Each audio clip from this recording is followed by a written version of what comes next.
Someone in my soccer league showed up to a team dinner last month with nothing. No drinks, no dessert, nothing. Was he new to the country? 3 months in, and nobody said a word, but you could feel it, this quiet ripple around the table. So the rules exist, they're just completely invisible. That is exactly what we're talking about today. I'm Marcus. And I'm Kayla. Welcome to Almost Fluent. Today, we're talking about being a guest in an American home, what to bring, when to actually arrive, what people mean when they say make yourself at home, and the goodbye ritual, which is its own thing entirely and deserves its own conversation. Okay, let's start with the thing your teammate got wrong. Is there actually a rule about what you bring? There's no written rule, but there's a very clear expectation. You almost never show up to someone's home empty-handed in America. Not to a dinner, not to a party. You bring something. What counts as something? Wine is the classic move. A six-pack if it's more casual. Flowers, chocolates, a candle, all fine. The point isn't really what it is. The point is that you thought about it and you brought it. And what does the host do with it? That depends. If you bring wine, they might open it, or they might set it aside and open something they already had planned. You don't get to suggest they open yours. So the gift is for them, not for the table. Exactly. And here's the phrase you'll always hear the moment you hand it over. Oh, you didn't have to do that. Which means what? Which means, I'm so glad you did. It's not them telling you it was unnecessary, it's a warm reflex. You just say something like, of course, I wanted to, or just a little something, and move on. What happens if someone genuinely does show up empty-handed? Nothing happens out loud, but it gets noticed. And if these are people you're going to see again, that impression sticks around longer than you'd think. What about timing? I feel like there's a version of this where being a little late is actually expected. It depends on the event. For a dinner party, a sit-down meal with an actual start time, you want to arrive within 10 minutes of when they told you. Not early, not 30 minutes late. Why not early? Because the host is still getting ready. You're catching them before they're done. Hair not finished, kitchen not clean, still in their getting ready clothes. You're not supposed to see that part. If you show up early, they have to host you while they're still preparing to host you. I am always early to things. That is genuinely my natural state. For a work meeting or a dentist appointment, that's fine. But for someone's home, you sit in the car. You actually do that? Many times. If I'm ready and it's still 10 minutes before the time, I'll drive slowly, circle the block, check my phone. I arrive when I'm supposed to arrive. What about fashionably late? I've heard that phrase, but I'm not totally sure when it applies. That's more for parties. Big, open social events where people are coming and going throughout the evening. For that kind of thing, 15 minutes after the start time is totally fine. Half an hour is still okay. But for a dinner where someone has timed the food, you've just made them hold the meal.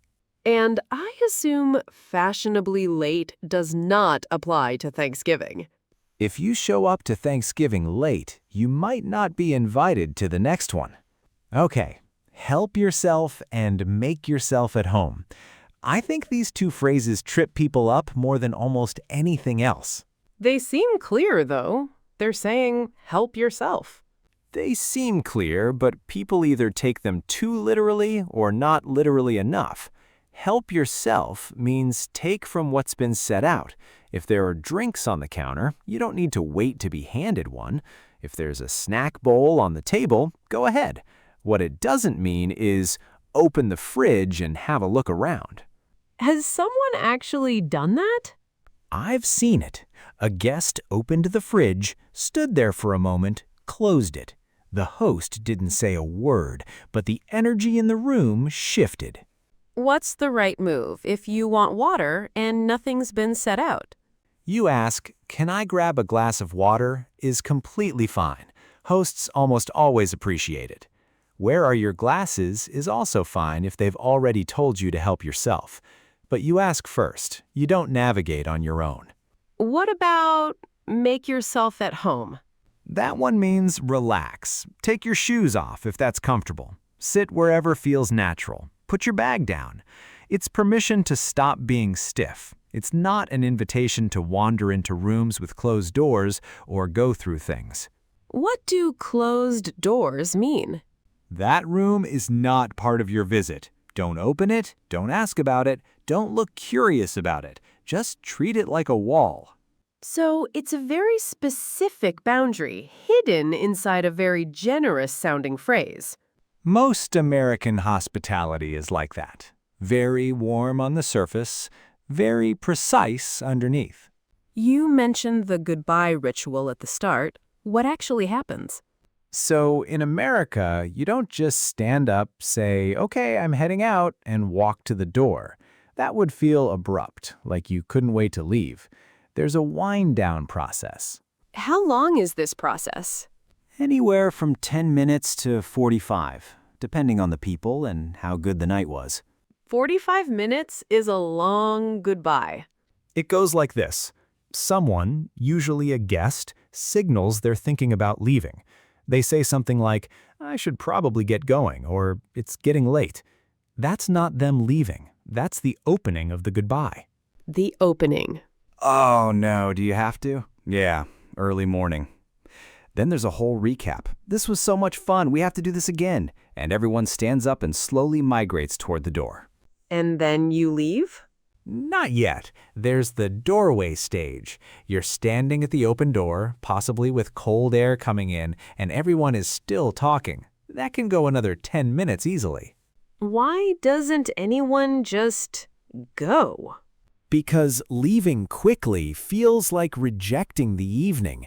The long goodbye is how Americans signal that they genuinely had a good time. A fast exit says you couldn't wait to get out. So, I should probably get going doesn't mean I am leaving. It means I am beginning the process of eventually leaving at some point in the near future.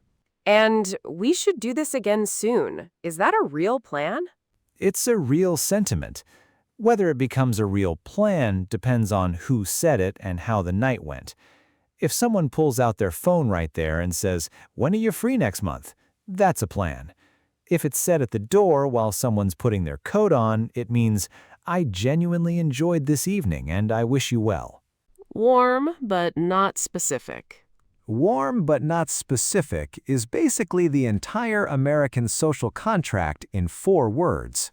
That is our episode on being a guest in an American home.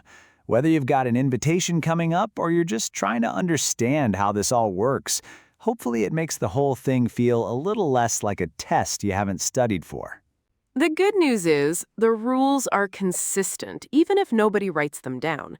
Bring something small, arrive close to the time you were given, take help yourself as an invitation, not a full pass, and when the goodbye starts, just settle in because you'll be there for a while.